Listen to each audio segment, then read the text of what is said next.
Dan Thompson's sight of this bench in a Penrith park in 2016 began his link to a soldier who fought and died in World War I.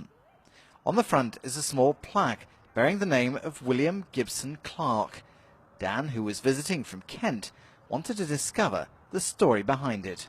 I was working in Penrith about 2 years ago and sat on this bench which has a plaque to Private Clarke, and went to the museum and asked who he was, and nobody knew. And when nobody knows something, I just want to find out. So I spent 2-3 years finding out about Private Clarke and his life. Private Clarke was killed 100 years ago today in an Allied offensive that turned the tide of the war.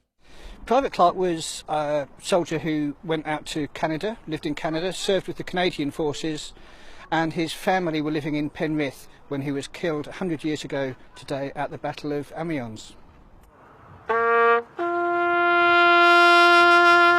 He served with Lieutenant James Tate, who was originally from Dumfries, and whose bravery was commemorated in the town earlier this week. Lieutenant Tate was awarded the Victoria Cross for his actions, but died just a day after Private Clarke.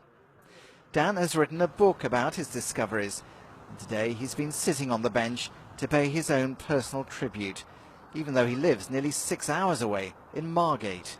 I think the sacrifice of World War I is remarkable, it is incredible, and the fact that so many of these little personal stories are forgotten is really powerful. We have to start remembering these people, or we'll make the same mistakes again. Dan has even been out to visit Private Clarke's grave in France. Such is the connection he now feels to the man who's commemorated on this simple bench. Tim Backshall, ITV News, Penrith.